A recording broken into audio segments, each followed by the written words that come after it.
wa ala alihi wa sahbihi ajma'in. Amma ba'd. Yang saya muliakan dan nantikan tausiahnya Bapak Dr. Kiai Haji Ustadz Firip Al-Qurnani, Magister Agama.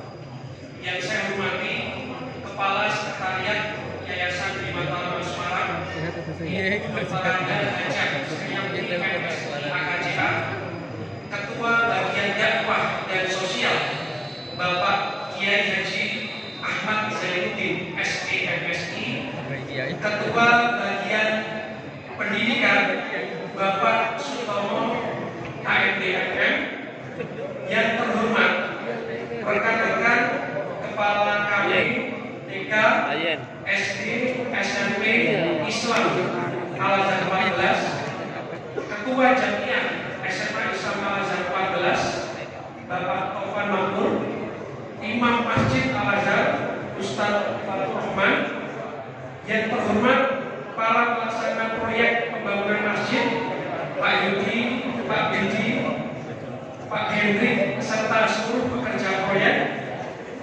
Yang terhormat teman-teman guru dan karyawan SMA Islam Al-Azhar 14 serta murid-murid yang selalu Pak Ari sayangi dan banggakan.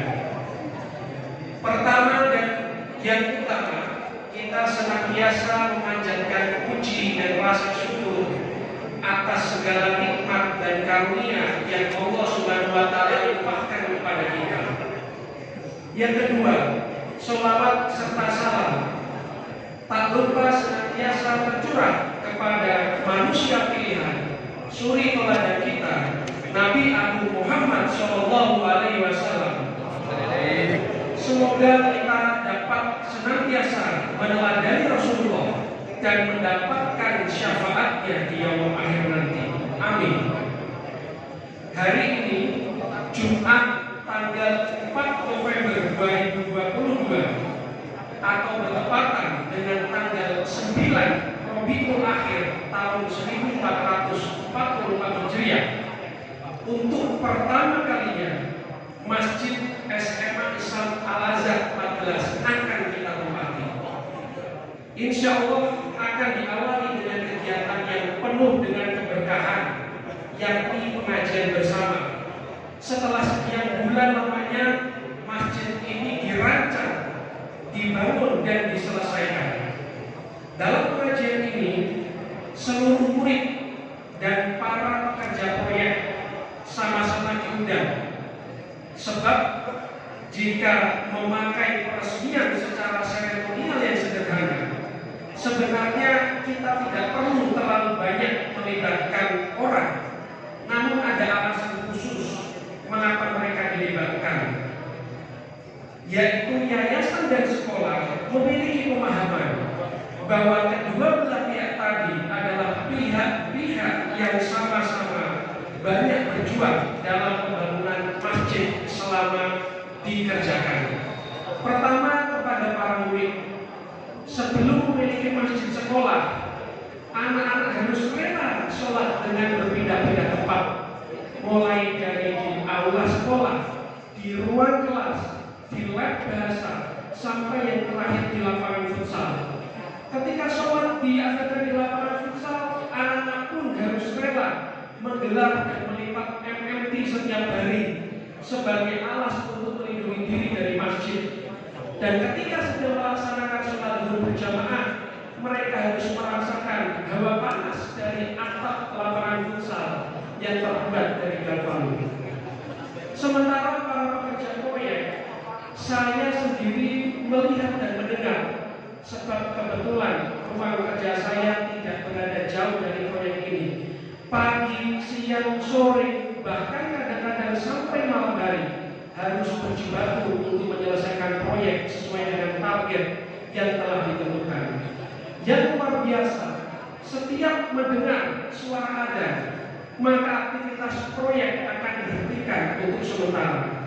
Ini mengingatkan saya pada sebuah ungkapan bahwasanya sesungguhnya kita bekerja hanya untuk menunggu waktu sholat, dan kita hidup hanya untuk menunggu waktu mati.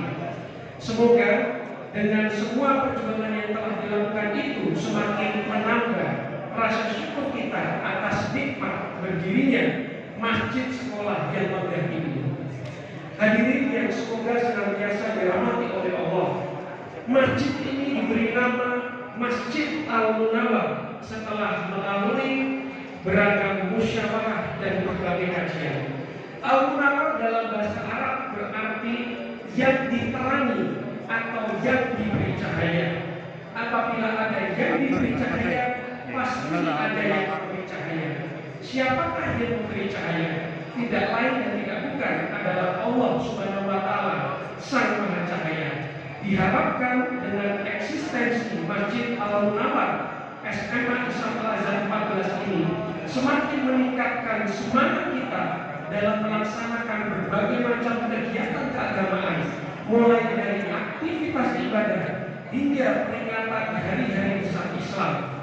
Namun, masjid ini juga tidak hanya diharapkan hanya sebagai institusi spiritual saja, tetapi lebih daripada itu juga dapat diharapkan supaya menjadi institusi pendidikan dan sosial, seperti untuk mengadakan kajian-kajian atau diskusi keislaman, hingga berperan sebagai pusat kegiatan sosial di sekolah, seperti untuk penggalangan dana atau bantuan sosial. Dengan demikian, melalui peran sentral tersebut, peradaban umat Islam yang dapat dibangun dari masjid ini akhirnya dapat semakin maju dan membawa perkembangan untuk mewarnai kehidupan di masyarakat. Hal itu sesuai dengan konsep dalam artikel yang berjudul "Di Masjid Yesterday and Today" karya Zakaria Muhammad Abdel Hadi dari University of Qatar. Artikel tersebut menjelaskan bahwa dalam sejarah panjang, masjid senantiasa berada di jantung komunitas, berperan dalam aktivitas keseharian dan aktivitas untuk membangun pemikiran dan budaya masyarakat. Terakhir, sebagai penutup, kami mengucapkan terima kasih yang tak terhingga kepada Yayasan Bima Tama Semarang atas difasilitasinya pembangunan masjid ini. Tanpa dukungan itu, mustahil masjid yang megah ini dapat kita tepati seperti sekarang. Ucapan terima kasih juga kami sampaikan kepada semua pihak yang terlibat dalam pembangunan masjid, seperti pemimpin proyek, pimpinan proyek, mandor, para rekan, hingga keluarga besar Yayasan Bima Tama Semarang yang senantiasa mendoakan demi kelancaran pembangunan masjid.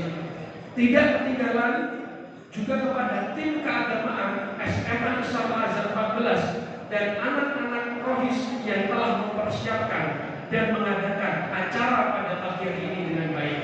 Sekali lagi terima kasih banyak. Demikian sambutan yang dapat saya sampaikan. Mohon maaf jika ada salah kata dan tutur kata yang kurang berkenan. Wabillahi taufiq wal hidayah. Wassalamualaikum warahmatullahi wabarakatuh.